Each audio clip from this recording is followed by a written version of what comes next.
I want to ask you about Ukraine in just a second. But first of all, the news in just the last half hour that the Centers for Disease Control is going to end Title 42 exclusions for migrants coming across the border. And that will be on May the 23rd.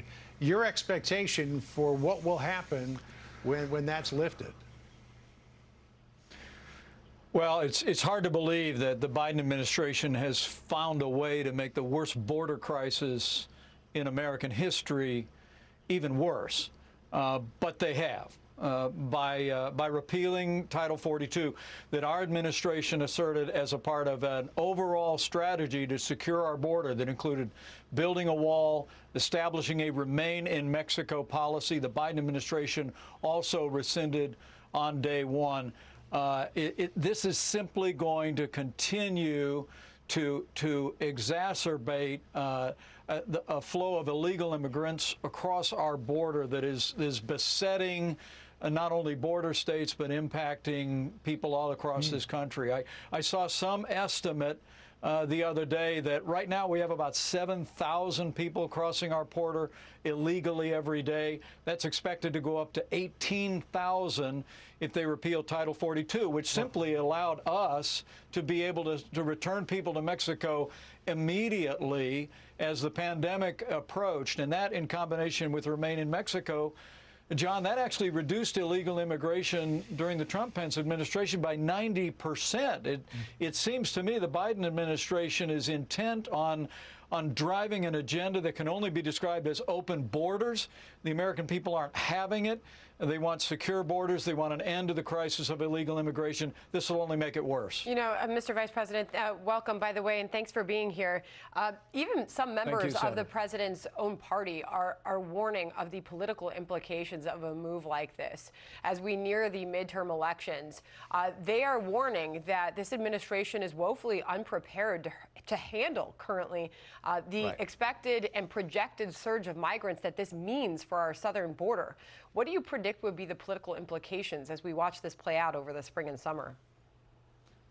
Well, look, the president's approval ratings are at a historic low. There's no question that's going to continue to drop. I mean, we have a 40-year high in inflation. We have a crime wave in many of our major cities. But I have to tell you, everywhere I travel across the country, the American people took great pride in the fact that we essentially ended the crisis of illegal immigration at our southern border. And this administration from day one has been driving a left-wing open borders agenda. They stopped construction on the wall. They rescinded Remain in Mexico, which was a tremendous success, an agreement between our country and our neighbors to the south. And now with the news the CDC is going to repeal Title 42, it's going to have profound implications well beyond politics, though, Sandra. I would tell you, I'm always very quick to say people are suffering on both sides of the border. You know, the cartels across the Northern Triangle, they exploit vulnerable families, and they take American dollars to haul them on a dangerous journey north to our border. By repealing Title 42 and continuing this open borders policy, there's simply going to be more hardship on vulnerable people to the south. And frankly, illegal immigration has immense costs, not just on border states, but frankly on the fabric of our nation. And it really is a disgrace that the administration would literally take us from the frying pan to the fire. We're a crisis on the southern border, and now they're intent next month on making it even worse by repealing Title 42. Well, we'll keep watching that to see what happens. Let me swing back to Ukraine if I could, because yesterday Admiral John Kirby, the Pentagon spokesman, confirmed again that the Secretary of Defense has not been able to get in touch with his Russian counterparts regarding Ukraine. Here's what he told us yesterday. We have tried on numerous occasions in recent days and weeks to reach out to our counterparts, the Minister of Defense, Mr. Shoigu, and General Gerasimov, who is the chairman of the Joint Chiefs equivalent in Russia, in the Russian military, and we've been unsuccessful. They have not been willing to pick up the phone and have a conversation. So, Mr. Vice President, what do you think the significance of this is? Do they just not want to talk to Secretary Austin, or maybe they're not available to come to the phone? Well, look, I'm more concerned about about this administration sending a clearer message to President Zelensky and the courageous fighters in the Ukrainian army. I mean, the fact is that the administration was slow to impose sanctions. They were slow to move forward on providing military supplies. I don't know for the life of me why those MiGs are still parked in Poland. You know, Karen and I were just on the border, the Polish border. We actually went into Ukraine and met with refugee families that in some cases had traveled for days with small children to make their way to the border. I mean, this Russian invasion is a travesty. It is costing lives, and we ought to be giving the Ukrainian military every resources that we have available and our allies have available to defend themselves. You know, there's some indication that at least they've stymied the Russian advance. They've exacted tremendous costs on the Russian military. We hear of the transfer of troops now from Georgia. You know, all of that is a credit to President Zelensky, a credit to their courageous fighters. But we need to make it clear to the Ukrainian people that we are with them, and we need to continue to bring sanctions down harder and harder on Putin, on the oligarchs, on the entire regime in Russia, every financial institution, all of their oil exports, and we need to be calling allies around the world to join us. Mr. Vice President, this is day 37 of this war, and while there is signs of optimism coming from the Ukrainian leadership, including Zelensky, he's going to be joining Bret Baier tonight for an interview. Hopefully we hear more about his strategy to win this fight. But there are signs that Vladimir Putin, too, is showing strength when it comes to the rebound in the ruble and others. Are you looking out into the future and imagining how this ends and how long it takes to come to some sort of conclusion with this fight? Look, I've had the privilege to spend time with President Zelensky. I was impressed with him from the first time that we met in 2019, and I've been inspired by his leadership. But I've also stood toe-to-toe with Vladimir Putin, and I'll tell you something. Putin only understands strength, and the American people, our hearts are with the people of Ukraine. We ought to be giving them everything they are asking for to defend themselves. We ought to be surging more humanitarian supplies in. We ought to be ratcheting up sanctions.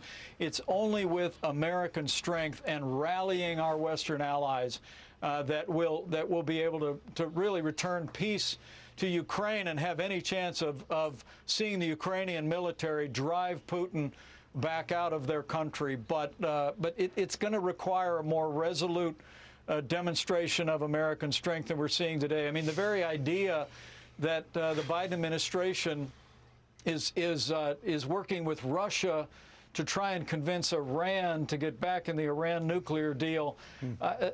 These are the kind of messages of weakness the American people aren't having it. And make no mistake about it, part of that American strength is unleashing American energy.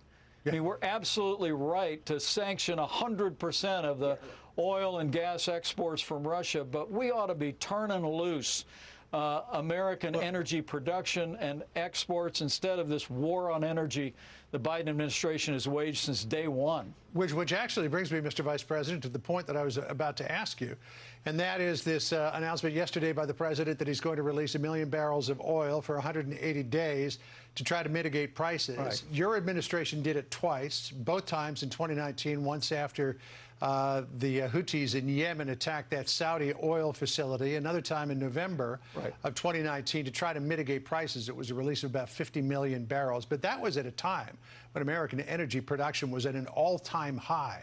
The amount of oil that this president is proposing to release is less than the amount of oil that we are pumping, less than we were back in November of 2019. So is this the right policy?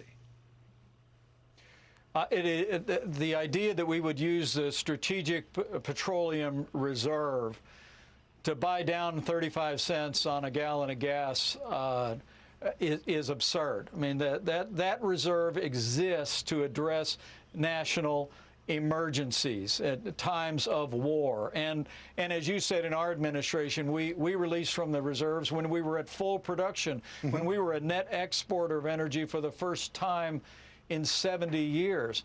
And I have to tell you, as I travel around the country, I think it's incomprehensible to the American people that we're negotiating with Iran to lift sanctions, presumably to buy more oil.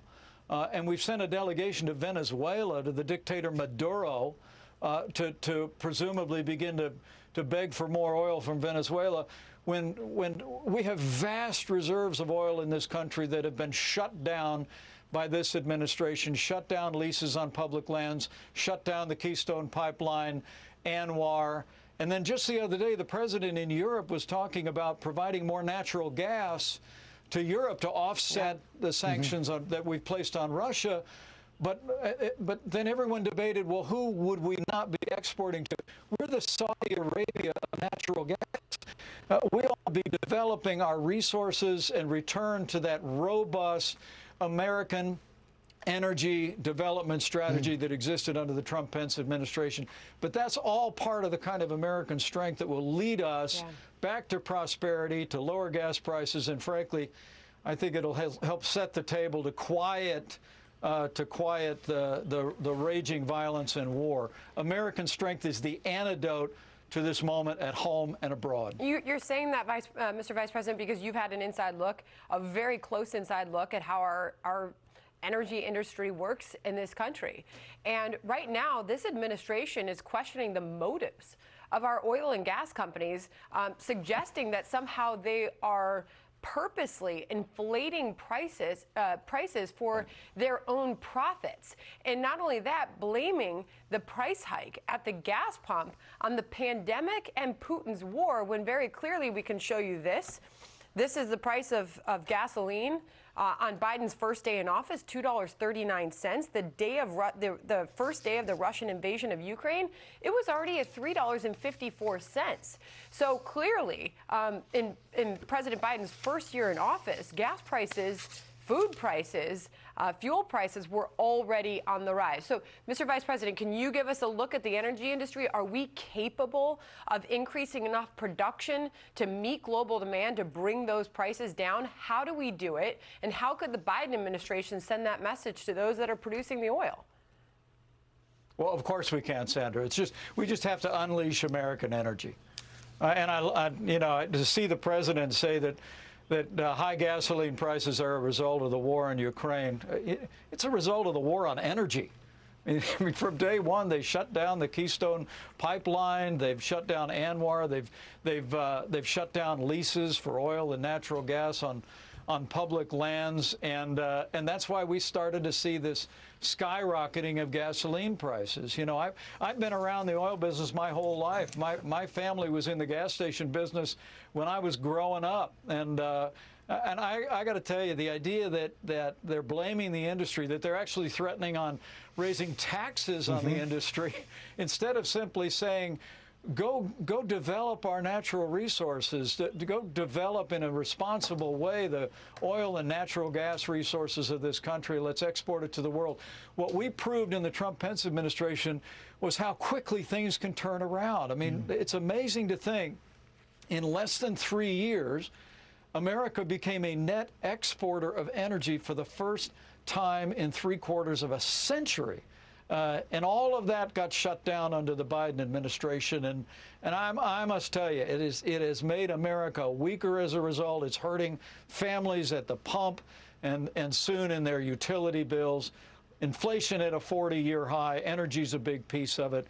We just have to get back to an American agenda that really allows the American people to develop all the resources of our land and allows the marketplace to work. And the most powerful economy in the world can do its thing. Yeah, you mentioned some people want to raise taxes on the oil industry. One of those people is California Congressman Ro Khanna, and he will be joining us in our next hour to explain why he wants to do that. Mr. Vice President, as always, good to speak with you. Thanks for joining us today. Thank you so much.